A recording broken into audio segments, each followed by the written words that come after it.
Donnie and Dolly, the team is supported by ableauctions.ca. Closing your business? We can help.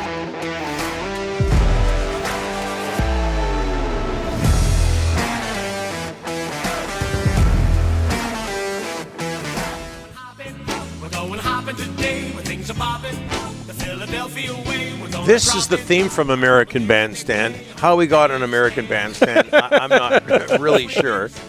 Radio, LG 73. Oh, that's what it was. I don't think this is the Barry Manilow version, though, is it? I remember Barry Manilow doing this song. Sounds sort of like him. Yeah, I don't know. Might be a ripoff. Maybe it is. Just before we get to Farhan, he is standing by. A reminder that Donnie and Dolly is presented by our friends at Able Auctions. Thursday, I tell you, Jeremy Dodd remembers Dick Clark. Oh, yeah. Thursday, Able Auctions will sell to the highest bidder. Today, yes. Yeah. Well, Thursday, people know. Yeah. Able Auctions will sell to the highest bidder.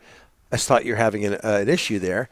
The contents of a closed construction company, including road sweepers, survey equipment, we got the graphic here or the pictures here? Sign trailers and a lot more. Yeah, I screwed this up again. This is not Derek's fault. What a shock. There's a new read for the what is it? It's bikes or something, right? Yeah, there's a bike auction. So Derek's got the photos for the new auction. I can talk about what's happening Friday. Yeah, but he just doesn't have the photos. Okay. Able will sell the content. Friday, Able will sell the contents of a closed gym, including late model life fitness, treadmills, ellipticals, stationary bikes, free weights, plate stations, a lot more. For information on these two auctions, go to ableauctions.ca. Of course, that first auction again today. That's ableauctions.ca. There are a million things happening here. All right. And one of the things happening, Farhan Lalji joining us now from TSN. Farhan, thanks so much for sorry about this. Thanks so much for joining us. How are you? I'm good. Listen, don't be sorry because it's always comic relief. And you know what's amusing to me is when Henderson has to ask somebody else what's going on because you might be the first show in North America that needs a producer for the producer. Oh, yeah. You're not kidding. Some stations actually have that. No names mentioned. Yeah. Hey, what was it like? You were down there Sunday in Seattle. What was that experience like? Monday Night Football. Yeah, it was Monday. Sorry, you know, Monday. It was you got. I know you got the Thursday thing off, so your whole thing is off kilter right now. Yes. It was fantastic, and having been to a number of big games in Seattle, that was special, even by Seattle standards, and they've certainly had a lot of big games there over the last decade. And I'll be honest, I was surprised at the reaction.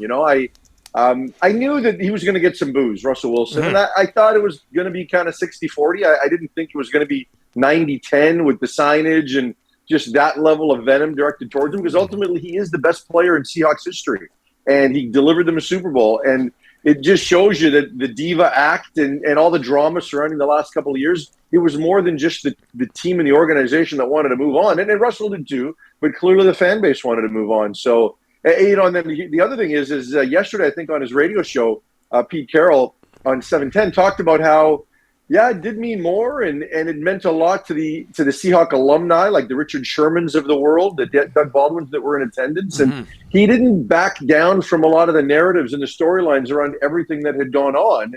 And that was kind of refreshing, don't you think? Well, I'll tell you what I thought was refreshing, and I agree with you, is that I'm sure there was a lot of people in Seattle who thought, we'll never have those days again where the place was electric. Or pardon me, we won't have those days again for a long, long time. Lo and behold, Monday night, it was like going back in time, but, going back in time not that long ago.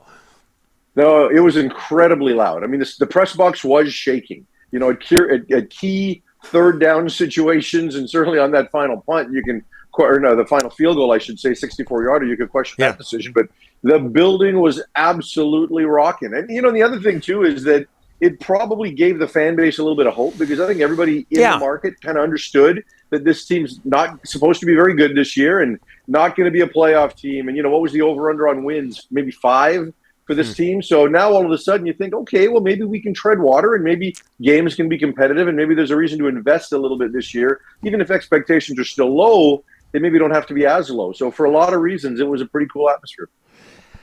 64-yard field goal attempt, 4th and 5. They don't put faith in their $250 million quarterback, and nothing against Brandon McManus, but with the game on the line, he's the player that's on the line at the moment. Farhan, what did you think of that situation, of that decision? Yeah, I didn't like it at all. And Nathaniel Hackett the day after kind of walked it back and said, I probably would have done a do-over, would have done it differently, and first game as a head coach, those are the decisions you get defined by, right? It's the culture you set and everything like that, but it's those decisions that are going to determine, the level of criticism that comes down against you, whether you can handle game management decisions. And it was the wrong one for, the main reason you said you brought Russell Wilson in because he's a winner, because he's lived and succeeded so much in these moments. And a 64-yarder when, this isn't Denver, right, where the altitude is high and the air is thin, where you could kind of justify that decision. I mean, that would have been the second longest field goal in NFL history.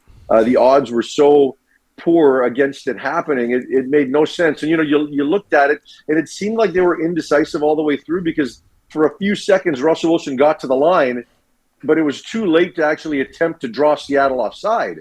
Whereas if you had been a little more decisive, you get there with, 15 seconds to go in the play clock, and you can try to draw them offside and then take the timeout if that is ultimately your decision. But it was just executed poorly on a lot of levels. Farhan, football closer to home. The Lions in Calgary on Saturday. Look, they've lost 2 in a row since Nathan Rourke got hurt. This is 8-3 versus 8-4. They got to start winning at some point. They can't go on this extended losing streak. The Stampeders are right behind them. Yeah, there's no doubt. This is an important game. And, going to practice this week, their mood is still good and there's still a level of confidence. But this is also a team that's on their 4th quarterback in 4 games, right? That's it. You have to find a way to get some consistent offense because as good as this team has been defensively, at some point they also will lose a little bit of faith. And, I'm told offensively that, BC's not losing faith, right? The players are saying all the right things. The coaches are saying all the right things. But now if you've got Vernon Adams, this is your last option, right? Like you're not going back to Pipkin and having any kind of expectation for success. And, Michael O'Connor may or may not make it back to the field this season. I don't know yet, right? So this is it. You got to figure this out with Vernon Adams, and you just invested a first-round draft pick to get him back, right? So, and the unfortunate part of it all is I really believe this team has been well built, right? Their offense and their defense is really good. Their special teams they've got good kickers and they've got good personnel. They just don't have a good scheme. But the roster is good.